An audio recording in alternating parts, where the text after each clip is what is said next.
All right, I'm so glad that you are watching this video because this is one of the most emotional interviews that I have ever done because I'm going through a major life change right now.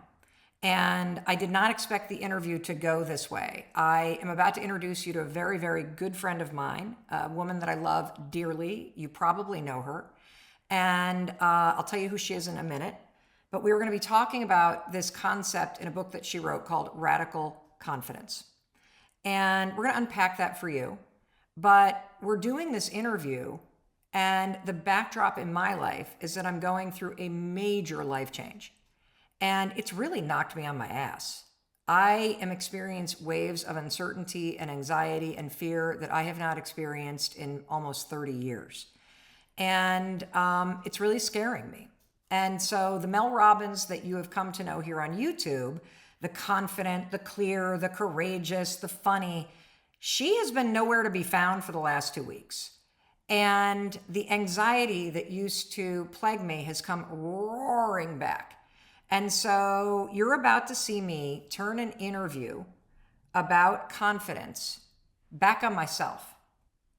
If you are struggling with a decision, if you are struggling with anxiety, if you're struggling with uncertainty or grief or just fear, you have to watch this entire video. This conversation with my friend Lisa Bilyeu just changed my life. My team literally just said, holy cow, you look like a totally different person, Mel. That's why I wanted to do a different introduction. This is one of the most important interviews I've ever done. It's because I've been handling my fear the exact opposite of how Lisa just taught me to handle fear in a really big moment like I'm going through right now. Lisa Bilyeu is the co-founder of Quest Nutrition. She is also the co-founder and president of Impact Theory Studios. You probably have watched Impact Theories by Tom Bilyeu. He's the host of that. They've got a global audience of 7.5 million people. She's also the host of the Women of Impact. She loves her freaking life. She is one of the coolest, no bullshit people I've ever met. And she dropped into my life today like a little angel to bitch slap me and give me, more importantly, 3 simple steps to stop letting the fear of this big life change cripple me, and to face it and unpack it and use it to uncover the radical confidence, which is the confidence that's inside you, to face and to build everything that you want in your life. So let's get Lisa here, and let's get raw and real and emotional. And you just stay for this whole thing because this truly changed my life, and I know it's going to change yours. Oh my God, Lisa Bilyeu. I am so excited to talk to you, and I'm so excited for everybody that is a subscriber on YouTube to truly get to hear your genius and to be inspired by all of the research and stories that you have in your new book, Radical Confidence. And, you know, I could go on and on about you. You're one of the most favorite people that I have met in the last 10 years. Like, I just love you. And I'm so excited to talk to you, not only to unpack some of the lessons and the tactics that are hilarious and they're powerful, and the stories. Everybody, if you are tired of really thick personal development books and you'd like to laugh your way through one while you're changing your life, use Lisa's story, which I literally snort laughed at one point and went like this. But I'm also excited to talk to you because I am going through a major life change right now. And I consider myself to be a very confident person. And this major life change has literally rocked my world. And I am in a daily battle with self-doubt, with fear, and maybe you watching at home, you know, you've experienced a time, or you can relate to this idea that you have made a decision. Maybe it's to end your marriage, or it's to change your career, or it's to move across country, or it's to heal yourself, or to not have kids. Or in my case, my husband and I made a decision to sell the family home that we have raised our kids in for 24 years. I've lived almost half my life here. My parents, Lisa, never moved from the home I Wow. grew up in. My grandfather was born in the house and died in the house that my mother was raised in on a big farm. Like, this has never been modeled for me. And so when I made the decision, everybody, it felt right. And I knew it was the right decision. But now that we're on the backside of it and we're a couple weeks away from closing and packing this place up, I feel my heart shrinking. I feel these massive, like hot waves of anxiety. I've felt waves of anxiety that feel like electricity. I don't know what your waves of anxiety feel like, Lisa. Do they feel like electricity, or like this is like lava coming through my body? It feels like I've got a beating drum in my chest, and it's like, and it almost like vibrates throughout my whole body.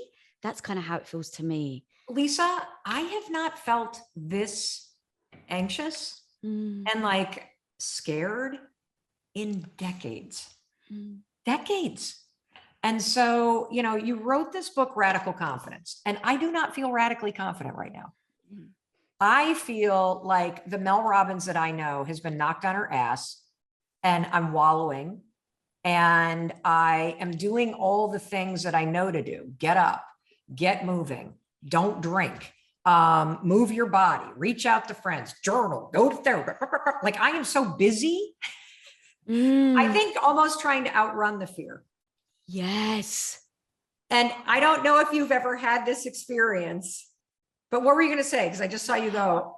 Yeah, literally. So there's this thing I call in the book about squirrels, like filling your life. I think it was the movie Up, where the dog has, like, you know, where the dog sees a squirrel and it runs off, and then it sees another squirrel and it runs off over here. It's like they become distractions, but almost the distractions help you not to look at the realities of what is actually happening within you. So you even said you're filling your days up so much with almost these strategies that you're trying to overpower the actual thing. You're trying to beat it out versus actually letting it speak, letting it have a voice, and then addressing it with no judgment in yourself. Because that's the point though, right? You even said, I haven't felt anxiety in years.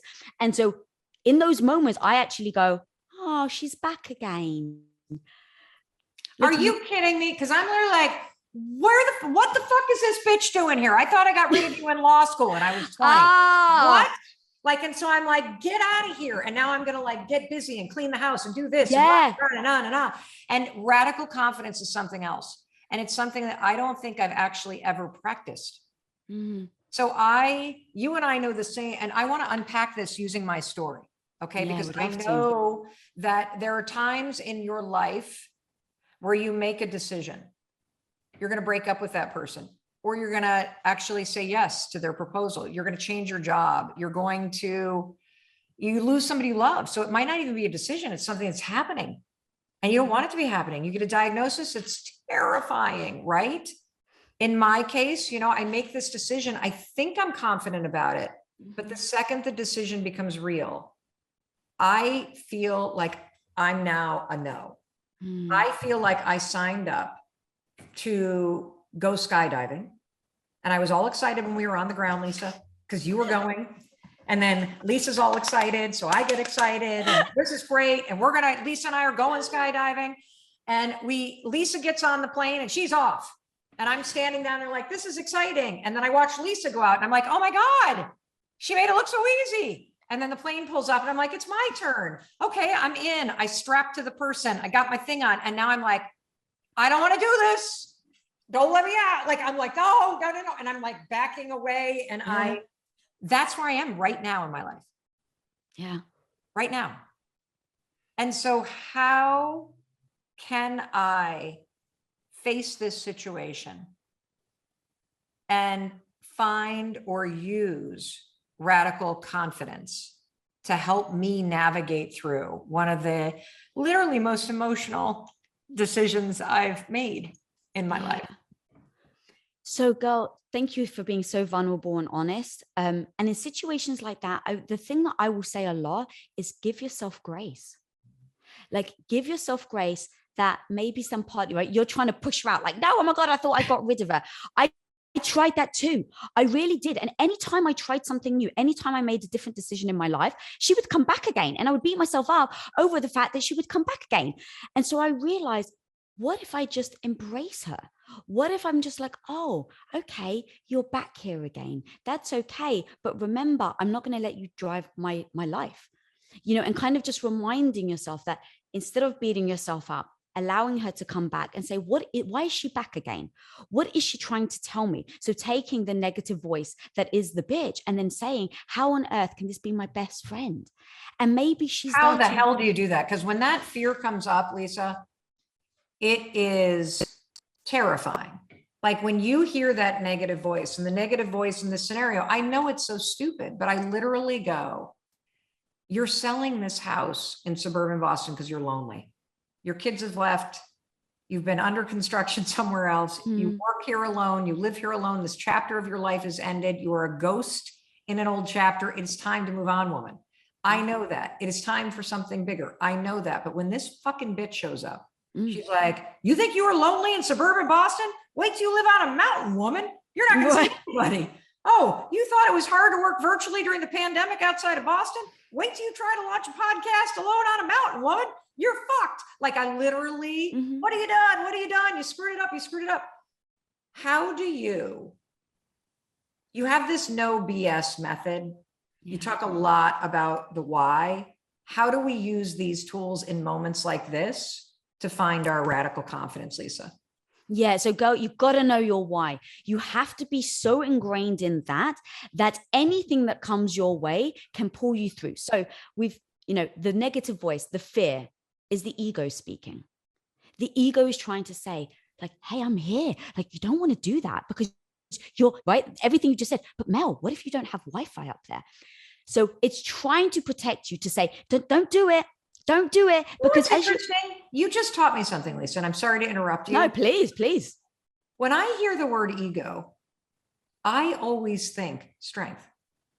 Or I think being conceited. I've never thought about the ego and the voice in your head as being something there to protect you when you're scared. Yeah. Never thought about it that way.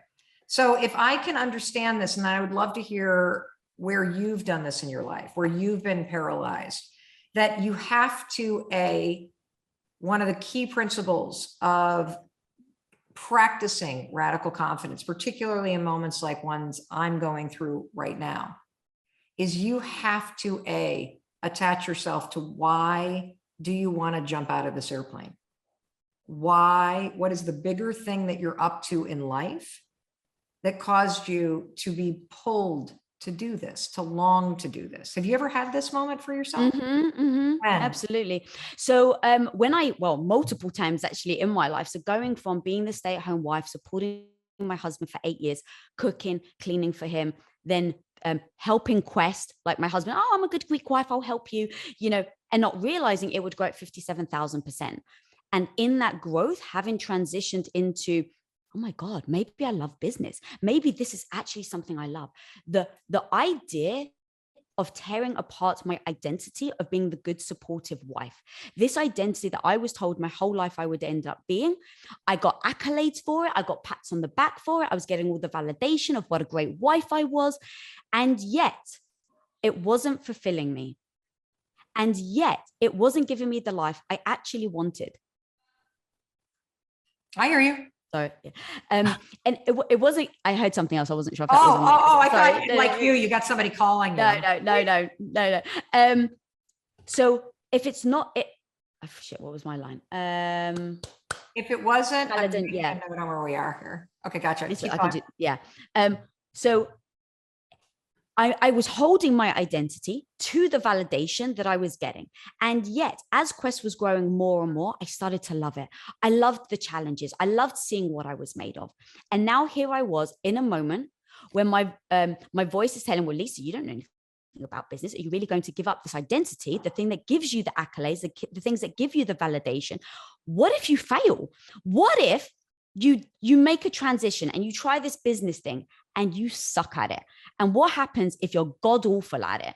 Where are you going to get your validations from? Where are you going to get the pats on the back from? Where are you going to get The feel that you have now, while it doesn't make you happy, it didn't make me happy, but the validation and the feeling I got from doing it becomes the velvet handcuffs. So knowing that, I had to say, what is the life I want? So attaching yourself to the why, attaching yourself to this goal emotionally. So I started to realize I had a thing over here where I was supporting my husband and I was feeling good about it. But on this other side, in pursuing the hard things, in overcoming obstacles, Quest became a mission. It became, I was actually helping women. Like we were getting letters from women who were in the anorexic community. And they said, this one woman specifically, I remember, she sent us a letter. She said she was in the hospital at like 40 pounds, Mel. She was on her deathbed. Oh, God. And she said, thank you for bringing Quest into my life. You have now made me okay with calories again. Now, when you hear that sort of thing and you attach yourself to the why, that when you step in, all these hard things to do actually deliver on this why, I now know I have to make the change. So I know my why now. I know that I really want to change from being the supportive wife into helping build Quest. All right. So let me unpack mine. So I, like you, it's interesting because your story went from you were the supportive wife for 8 years, supporting, as many of you know, Impact Theory, that is part of the Impact Theory Global brand that Lisa is the co-founder and president of, the Impact Theory Studios. But a lot of people know Tom, your husband, because he started, that show. You guys have 7.5 million people in your Impact Theory audience. And so you supported Tom for 8 years. You guys are co-founders then of Quest Nutrition. And so you went from bucking all of the stuff that you were told to do, being raised in a Greek Orthodox family. You're going to get married, you're going to support your husband, you're going to have children, and discovering that you love business. Yeah. And the impact that you were making and the fulfillment that you felt became your why. Correct. The why you were going to not do what society and your upbringing and what you thought you were supposed to do. Yeah. I have something that's almost like the reverse. As the more successful I've become, the lonelier I've become, and the more stressed out I've become. And my why is to create more peace. It's to create more ease. It's to create more fun. It's to be much smarter about my business so that I can accelerate and magnify the impact without accelerating and magnifying the stress. And a big piece of me deciding that it was time to sell this house is because I race back and forth and back and forth and back and forth and back and forth and jump on planes, and I am never anywhere, which is why I'm lonely.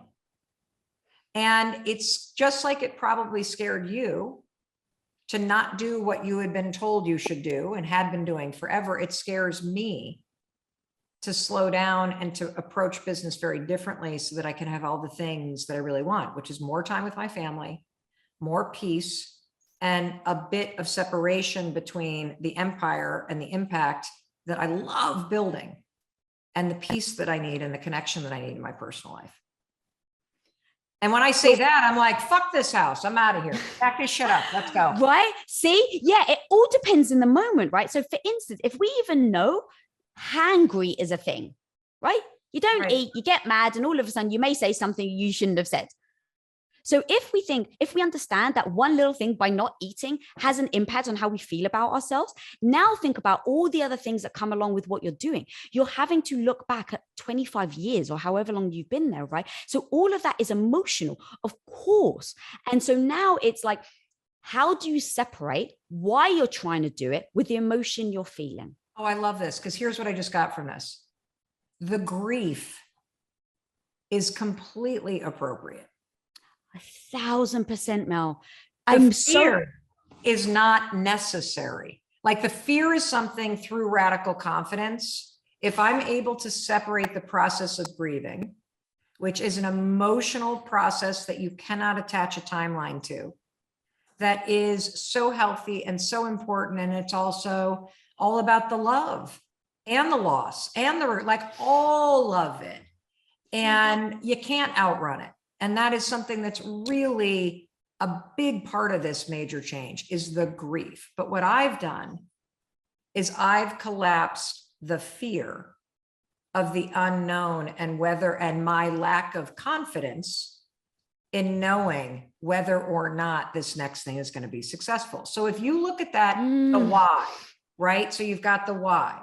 So everybody, the first piece of advice from Radical Confidence, if you are in the low, if you're in a big major decision, if you're scared about something, you did not lose your confidence because it's in you. We're going to tap into it. And if I'm hearing you correctly, step one, when you hit that moment, is you got to attach yourself to your why. And my why is that I want to make a greater impact and have much more peace and ease in my personal life and more time with family and friends. And that's why I've got to remove this variable of a house that my entire family has outgrown, even though I don't want to give up the memories. Like I'm still walking around here because it keeps me close to my kids. And then you're also saying, though, and this is the really important part that I've actually never heard anybody say. I'm sure lots of people have said it, but I've never heard somebody say it in a way that I really understood it, Lisa. And that is that the fear is your ego trying to protect you from something you're scared of. Yeah. And when you feel the fear, you need to detach it from everything else. And you need to turn towards that fucking fear. You write this chapter. I'm so glad we're talking about this because this is my favorite chapter, everybody. This is make your negative voice your bitch and then turn it into your BFF. And I'm telling you right now, my negative voice is my bitch right now. Like I didn't make it my bitch. It is bitching at me. Yes. It is scaring me. And so the voice that's scaring you going, I can't do this. I'll never make friends. If I was lonely here in Boston, then I'm going to be really lonely on a mountain. What the fuck have I done? I just screwed up. Bitch, bitch, bitch, bitch, bitch. My daughter has this right now. She got into this great program in London and she's pursuing her dream of being a singer-songwriter. And she's 5 days away from leaving. And her fear, so her ego is going, you're not going to like it. You're going to be homesick. This is going to be terrible. Blah, blah, blah, blah. So what do you do when that fucking bitch is bitching at you? You literally listen to her. You go, all right. I don't want to listen to her. All right, Mel, she's I've been listening to her and I'm crying in my bed. How do I stop listening to her? Okay, here's what I love it. Okay, so here's the thing. Just like a partner, your spouse, your best friend, she's going to tell you the hard things. You don't sometimes want to hear it, right? I ignore Chris. I'll listen to you. So okay. All right, there you go. So your friend is telling you, like, hey girl, you may want to watch out for this. Hey, you know what? This actually could be a bad thing. Like, what if you are lonely? So now I go, oh, she's actually a friend trying to warn me of something that may happen. Now, as my friend, because she cares about me, because she doesn't want me to get my ego dented, she doesn't want me to be embarrassed, she doesn't want me to feel shame or guilt. So she's warning me. So if she's warning me, hey, you're going to be lonely. Okay, great. Thank you for letting me know. Maybe I will feel lonely. So what I'm going to do right now is I'm going to have radical confidence and I'm going to put something down. So let's say you have a list, right? On the one side, what is that bitch telling you? And now if it was your BFF, what is she trying to help you come up with a strategy or a tactic to mitigate that when it happens? So maybe, here's the thing, Mel, maybe you do get lonely. That's very real. And now here's the thing. What are you going to do about it? You're going to say, all right, I've got a game plan. I've pinged Lisa and I've told her, hey, look, I'm actually really worried about going. I may feel lonely. Do you mind that you become my partner in crime or whatever word you want to be? It's like, okay, yeah, of course, Mel. So now you can go by the fear and you go, cool, thank you, fear. You've just warned me of something that may deter me from loving the new decision that I've made. And so taking that down, piecing it together, everything you just said. So even your daughter, it's like, well, I may feel, what if I get there and I miss my family? Okay, great. That's actually a very valid fear. What are you going to do if you miss your family? Instead of wallowing, like you said, right? And it's like, oh my God, I miss my family. You go to your cheat sheet, which is your radical confidence cheat sheet. And you go, everybody, I'm making mine right now. Oh, I'm making mine right now. I'm turning this conversation into a coaching session for myself, which, by the way, I would have paid thousands and thousands of dollars for by the minute. Because if you can get me out of bed, not wallowing and terrified of this big decision, then that changes everything. And I think you kind of just did. Yeah, taking that critic, right? Because I tried to stop the critic in my head. I tried to, but I couldn't. So I'm like, okay, what if I can turn the critic into my coach? And that's exactly what you've just written down. The critic is saying this, but your coach is telling you what you can do if you're fearful of this. So you've really taken this thing that used to be crippling, it was your kryptonite, and now you've made it your superpower. And the other thing I really want to hammer home, Mel, you said it and it's so beautiful, is the grief thing. This is so powerful because I think we live in a world where we think just because we're moving towards something we love, that we don't have the right to mourn the life we are leaving behind. And when I decided I didn't want children. I was just going to ask you about this. Okay. When you said that, I literally was like, I have to ask her, because you on social media are such an empowering voice for anyone who has decided that they're not going to have kids. They just not what they want in terms of the way that you want to live your life. Yeah. So is there grief for you? And how did you come to that decision for yourself? And why are you personally so vocal about the decision?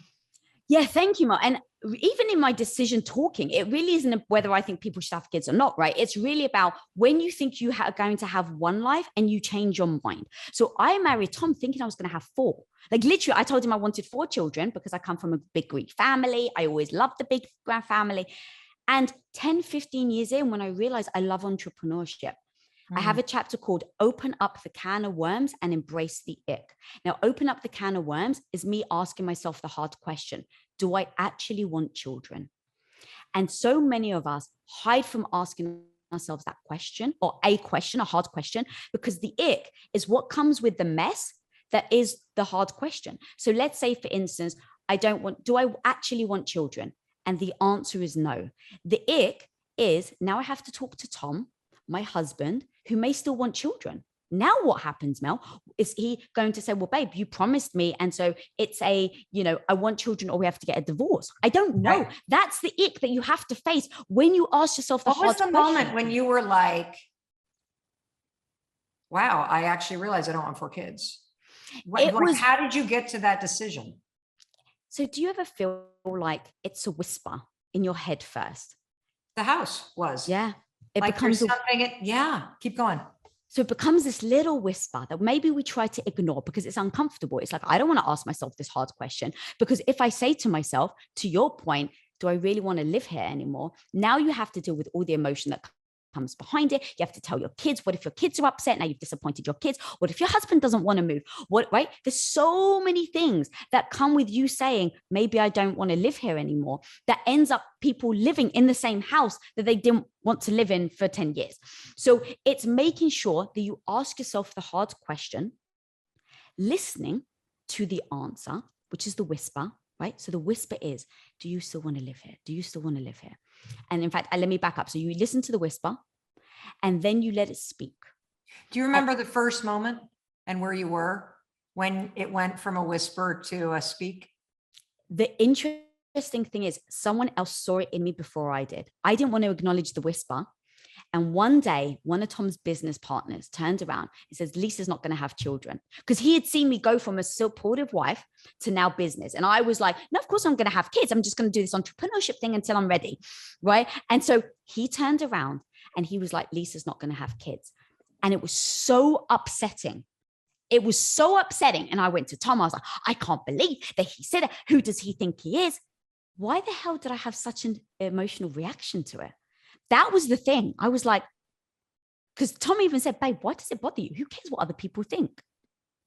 And I was like, why does it bother me? And it was because I was ignoring the whisper and he just called it out because he saw in my actions how much I was thriving in business. He saw, but because of my belief system, the belief system that I had as a Greek woman, I was going to have children. I didn't want to ask myself the hard question. So when he said that, I actually stepped back and said, why do I believe that I'm going to have kids in the first place? Like with no judgment, assess my belief system. And once I started to write down literally almost like, what are the first things that come to your mind? And I was like, all right, legacy, like chatting something out like as quickly as possible. So I was like, all right, legacy. And I was like, well, what does legacy mean? So I wrote it down, legacy. Oh. What does legacy mean to me? All right. Well, I said legacy because to me, it was about having children to pass on your wisdom. That was what my dad used to tell me. And I was like, but do I actually believe that? I'm like, well, a legacy to me could be, having, making a mark on your life now so that when you're gone, you're remembered. All right. Do I actually need to give birth to my own children to do that? Oh, no, I actually don't need to. And then it was like, why else do I believe that I want to have children? I really love the idea of having a little Tom running around, a little mini Tom. I love the idea of having a daughter that one day I could help her mindset not be crippling like the mindset that I had growing up. So all these emotions were real, which is why I didn't want to necessarily say, but is this worth, right? Is this something that I really want to have children over? And so once I looked at that and I said, you know what? I actually still want that. But what I want more than that is the life that I'm experiencing in business. And in that moment, Mel, going back to your grief, I realized I had to mourn the life I was leaving behind.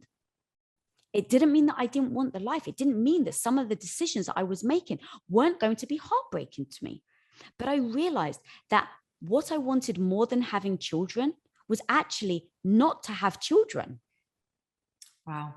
And so I had to sit with Tom, and we had as a relationship, our communication. And I said, babe, I need to give you the space for you to mourn the wife you thought I was going to be.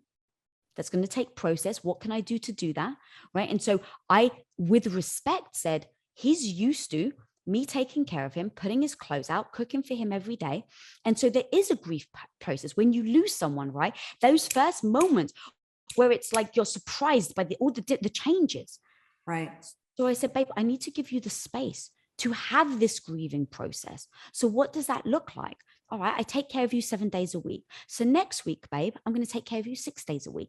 And then the following week, I'm only going to cook for you 5 days a week. And then the week after that, I'm only going to give you 4 days a week. And what ended up happening was I embraced that both of us were actually sad that we were giving up this part of our life. But we know our why because we knew we were going to do it to move forward to the life that we really wanted. And so giving yourself the space, Mel, right now to grieve all the things that are very true to you. But to have that why, which is where we started, but to make sure that the grief doesn't deter you from your why. This is so beautiful. This is so beautiful. I can't tell you how much I've gotten out of this. I want to try to unpack it because I think it's so valuable what we've just discussed. And as somebody who has spent a lot of time running and a lot of time being faster. I mean, even just think about the 5-second rule. If I move faster than the anxiety, I won't be there when it hits. Right. But the problem that I faced, and it has worked for decades, but the problem that I've now faced in making this massive life-changing decision is that in those moments when you get the diagnosis or somebody that you love dies, or you make one of the major changes, your anxiety catches up.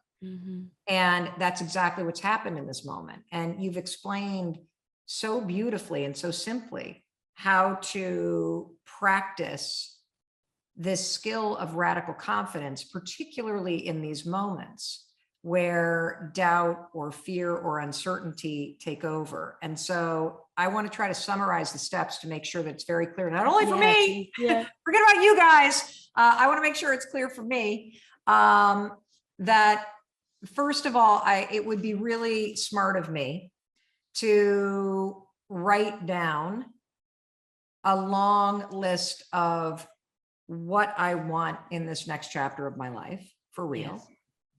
And the why. And you explained that in the example around legacy. So if what I'm really after is more peace, a hell of a lot more fun, and a greater impact with more ease, I need to unpack what does that actually mean? Yes. and get very clear about the why. And I know that the why has to do with more time with family, more time with friends, more time and space to do bigger thinking instead of racing around being busy. Yeah. The second thing that I got out of this is very like radical. And that is when the fear or the anxiety or the worry or the self-doubt, that little, like, we're going to talk about the negative bitch first before we talk about the whisper. The negative bitch in your head is just your ego trying to protect you. Yeah. And so when that anxiety comes up, or I wake up and I feel like that hot lava on my neck and my thoughts start to swirl, don't try to outrun it. Face the bitch and be like, all right, bitch. Yeah. Oh, you think I'm gonna be lonely on a mountain because I'm lonely in suburbia? You think I'm not gonna have any friends there because I don't have friends here? Okay, you think I'm not gonna be successful doing it there because I'm not, like, oh, okay. And hear it. And then the way that you take the bitch and you flip her into your best friend is you say, what is this trying to warn me? What is this trying to coach me? What are the things that it's saying? Hey, if you're gonna go do this, just know that you might feel lonely and that's okay. So what are you going to do about it?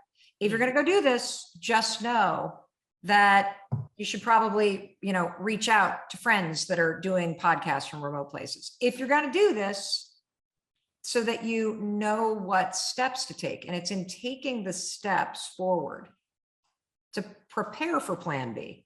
Yeah.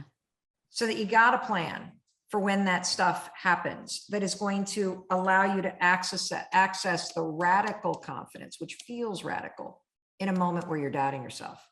And you just keep pushing forward, and you do it over and over and over and over and over again. Because what's interesting is you also said this thing about the whisper, that the things that are meant for you and the things that are true begin as a whisper. Mm-hmm. And when you really start to hear the whisper, whether it's, I'm going to sign up for this program, even though it scares me, or I'm going to not have kids and sit down with my spouse, even though it scares me, or I'm going to, make a major life change and it scares me. As you start to hear the whisper, I think there's a pretty close period of time where that whisper turns into a fucking bitch. Yeah. Right? Well, because she's like, hang on a minute, you're freaking ignoring me. Let me get my megaphone so that you don't. Yes. Yeah. Wow. And then that last piece is making sure that you understand your belief, why you feel the way you do actually, Mel, because you even said your parents never moved out of the house that you were born in, correct? Your grandparents never did. So you have it seems like a belief system that holding on to the house that maybe your kids were brought up in is something, and I don't want to speak for you, but maybe something you feel like you should do. Or maybe feel like it's something that you saw your parents do, and now you're actually breaking that pattern. And for me, it was the same. My grandparents, my mom, everyone ended up like basically thinking that I would be this stay-at-home wife, or I would be a mother. And in order for me to listen to the silence and break that, I had to say, oh, it's because I believed that this was what was going to happen. I never questioned it. So I don't know if you've ever questioned whether the house that you're in, whether it should be something that you should be in for the rest of your life, or if it was just a belief system you hold on to. It's just a belief system I hold on to. Like, I know, just like you knew, at some point that whisper became the truth for you. Right. I know that it's the truth. And everybody that knows me well is literally like, I thought you would have sold that house like years ago, because like with the amount of stuff you're doing and like, it just doesn't make sense for you to live there. And so like somebody else saw it in you. First. Yes. Oh my God. Yes, exactly. And now because when I talk to you, and I saw other friends of ours last week because they were visiting Boston, and I was sort of going like in the beginning of the freaking Crest downfall. And it was Joel, Marin, and Kat. And Kat looks at me and she's like, wait, are we really having this conversation? You're like worried about like some place in Vermont, whether you're going to live in an apartment, whether you're going to feel like you're Mel fucking Robbins. What the fuck? Like, and I'm like, you're right. I know how to do that. Why am I? Because I'm human. And because your ego comes in, and because if you keep running, this shit will catch up with you, which is why radical confidence is really about turning and facing it. Yeah. Instead of being afraid of it. And then knowing that the path you choose to take in life will mean that you leave things behind. And that's where the mourning piece comes in. It's like, just because you're making a decision that's right for you shouldn't mean that you shouldn't embrace that you have to mourn the life that you're leaving behind, or the life you thought you were going to live. So maybe, Mel, for when you had your kids, and I, again, don't know, but maybe you're just like, this is the house that I'm going to bring them up in. And you've told yourself year after year after year that that's going to be the house. But now you've changed. Now your goals have changed. Now your life has changed. And now your reassessment of that isn't the same with a person who maybe first had those children. Oh, I know what it is. You're giving me another breakthrough. Dude, I need to pay you for this. Oh, I'm here for you. You're my bestie. You know that. I literally feel like you just saved me. No offense to SSRIs, but I'm feeling like I'm like back. I'm feeling like the woman that crawled out of the crypt this morning, and my team had to like prop up and be like, oh God, Mel is not Mel today. That you have brought me back, woman. Here's the thing, and I'm probably going to cry. I hated that I didn't raise my kids close to my parents. We, just life, you just end up living somewhere else. And I grew up in a tiny town in Western Michigan, and I didn't grow up with a lot of family around us either. But when I left for college at 18, I never went home. And I think I've like synced up that I've now sold this house, and they're not coming back. And if I could have changed anything, although it's not true, actually, this is how regret and the bullshit ego fucks with you. I could have changed it because I could have moved back to that small town in Michigan if it meant that much to me. I wasn't willing to do it. And they weren't willing to move out here. Yeah. And I sit here and torture myself over the what could have been. And then I tie it up in a nice little bow around this transaction of selling a house, which is the right thing to do. Because the interesting thing is, the second that we made the decision to sell the house, which all the kids were on board, our daughter was like, you know what? I'm going to be staying in LA for the next couple of years anyway, because I need to work on my career. And our daughter's like, I actually am sick of living in Boston. I think I might try Denver out. And I'm realizing, and our son is the happiest he's ever been going to high school in Vermont. I'm the one gripping. Time for some radical confidence, bitch. Yeah. And here's the beautiful thing, is giving yourself space to understand why you're feeling that. And that honestly is what radical confidence is all about. I was the one that was ignoring it, pretending that didn't happen, or pretending I wasn't feeling the way, instead of just, again, acknowledging it, giving yourself the grace to being, okay, this is why. It's not going to hold me back, but I need to give myself the grace to feel this. And now with radical confidence, come up with ways that I can work through it so that I'm never deterred by these emotions that I'm having to deter me from my why. Because that's the most important thing, is that sometimes the emotion that I'm going, right, this too shall pass, whether it's up or down. In your highest, most exciting moments, this too shall pass. And in your devastating moments, this too shall pass. And just knowing that our emotions are never going to be straight, how do you keep perpetually moving forward towards the goal and the life you want? And to me, it is about acknowledging it with no judgment, understanding where it comes from, and then putting in some tools in order to keep moving forward towards that dream. And for you, it's towards this new house, this new life that you want to set up for yourself. So true. Greater impact, more creativity, more ease. I love it. More time with friends like you. Well, Lisa, you have literally showed me that I need to do the exact opposite of what I have been doing. And so I will let you know how it's going. I am confident that radical confidence is going to work for me, and is going to be a real lifeline and a set of tools that I can use to tap into the confidence that's in me to be able to walk towards something, even though it scares me to death. I love you. I'm so proud of you. Too. Thank you for making a huge difference in my life today. Mm-hmm. And I am so excited to see you just out in the world changing lives. You're the best. Thank you, girl. I love you so much. Thank you so much for having me and being an incredible support system.